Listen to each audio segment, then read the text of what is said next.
हरे कृष्णा, राधे राधे साथियों।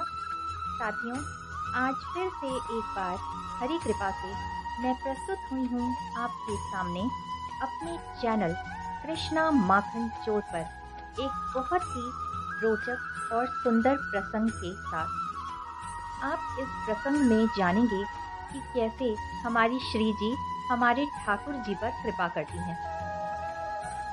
साथियों, हमारी राधा रानी तो कितनी करुणामयी सरकार हैं, इसका वीडियो मैंने अपने चैनल पर बनाया है।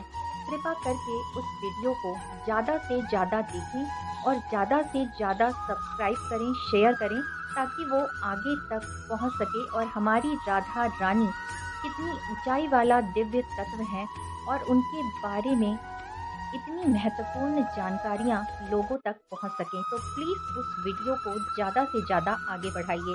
और इस वीडियो में कैसे श्री जी ब्रह्म पाप को भी आसानी से धो देती हैं, वो सामर्थ्य है केवल और केवल हमारी राधा रानी में। तो साथियों, अगर वीडियो आपको पसंद आए तो प्लीज़ ज़्यादा से ज़्यादा इस वीडियो को शेयर करिए, लाइक कीजिए, सब्सक्राइब कीजिए।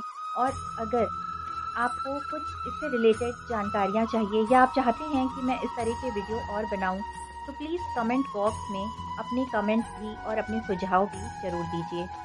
साथियों, वीडियो को अंत तक ज़रूर सुनिए, तभी इस वीडियो में बताई गई जानकारियाँ आप सुन पाएंगे, समझ पाएंगे और आगे लोगों तक पहुंचा पाएंगे। राधा कुंडे श्याम कुंड, श्री गोवर्धन राज, माधुर माधुर बंसी बाजे, से तो वृंदावन।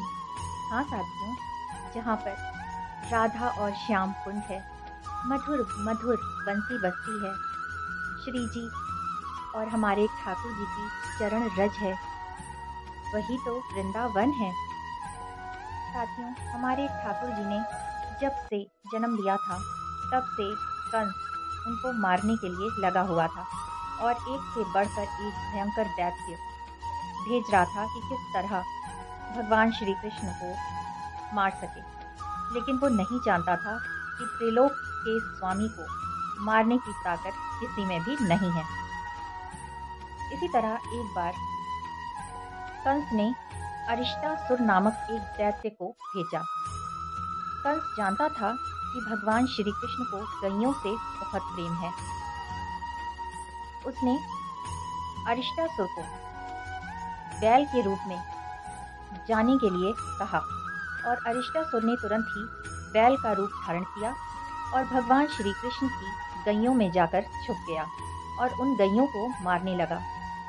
भगवान श्री कृष्ण गैयों से अत्यंत प्रेम करते हैं, ये तो हम सब जानते हैं।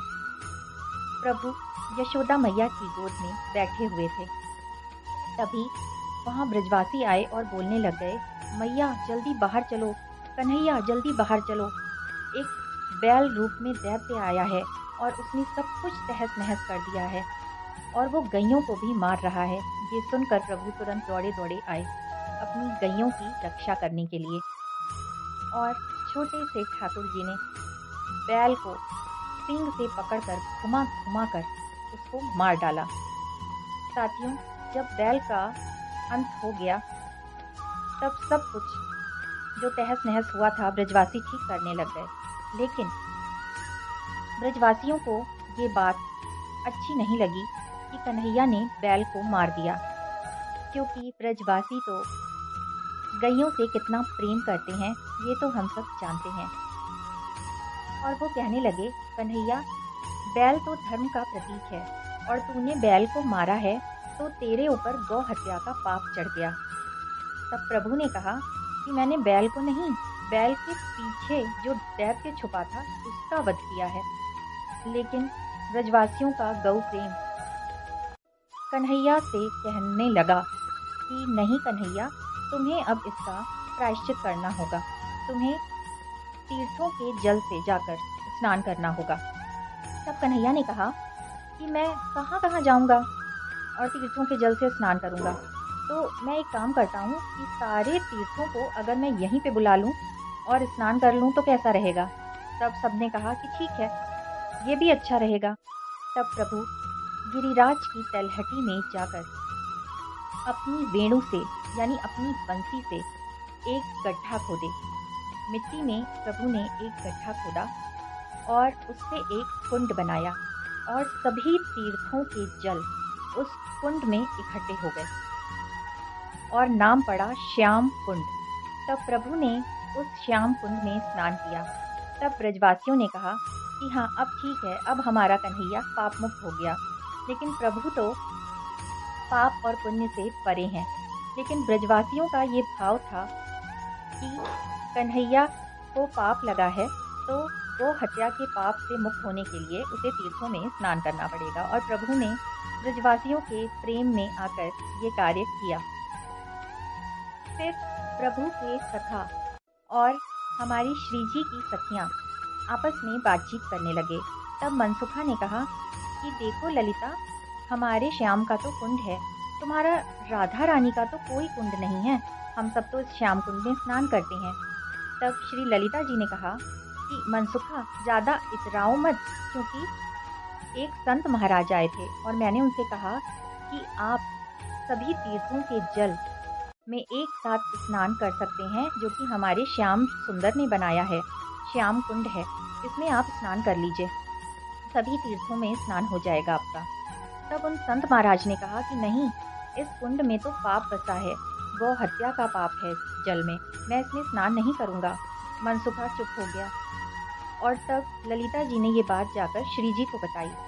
श्री जी के नेत्रों से झरझर अश्रुधारा बहने लग गई कि मेरे कन्हैया को अभी तक सबने पाप मुक्त नहीं किया, इस कुंड को भी पापमय बता दिया। ललिता, अब तो कुछ ऐसा उपाय करना होगा कि इस श्याम कुंड का जल भी पावन हो जाए और कोई भी ये ना कह सके कि मेरे श्याम का कुंड पापमय है। तब देखिए साथियों, हमारी श्री जी हमारे ठाकुर जी पर कैसे कृपा बरसाती हैं। राधा रानी उस स्थान पर गईं जहाँ पर श्याम कुंड था और उन्होंने अपने हाथ के कंगन उतारे और उस कंगन से मिट्टी में एक गड्ढा खोदा और उस गड्ढे में सभी तीर्थों का जल आ गया।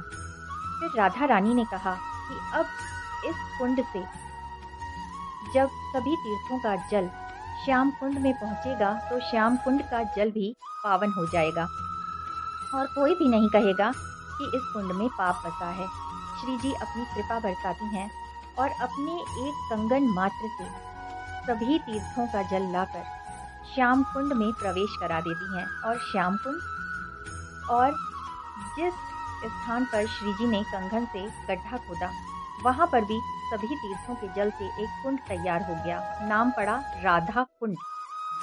साथियों, श्याम कुंड और राधा कुंड बिल्कुल आपस में स्पर्श हैं और श्याम कुंड का जल श्यामल है प्रभु श्री कृष्ण की तरह, और राधा रानी की तरह ही राधा कुंड का जल गौर वर्ण में है ना? कितना अद्भुत। साथियों, कहते हैं अहोई अष्टमी के दिन जिन दंपतियों को संतान सुख की प्राप्ति नहीं हुई है, यदि वो राधा कुंड और श्याम कुंड के जल से स्नान करते हैं तो उन्हें निश्चित ही संतान सुख की प्राप्ति होती है।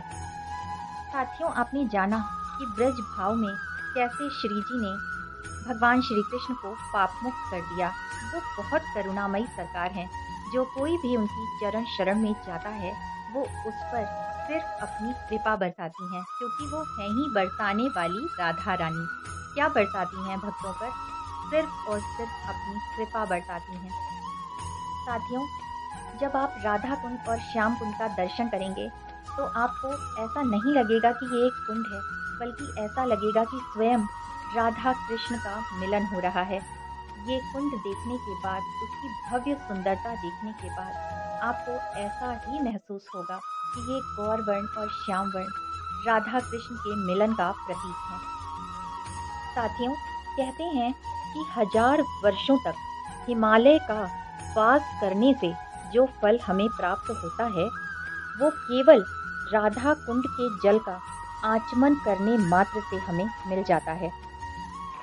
साथियों, आपने जाना राधा कुंड और श्याम कुंड की अद्भुत महिमा, तो आप वृंदावन जरूर जाएं और राधा कुंड और श्याम कुंड में स्नान अवश्य ही करें। तो साथियों, अगर आपको वीडियो पसंद आया तो please like, share and subscribe कीजिए। साथियों, फिर से मिलेंगे अगले वीडियो में मेरे चैनल कृष्णा माखन चोर पर। तब तक के लिए राधे राधे।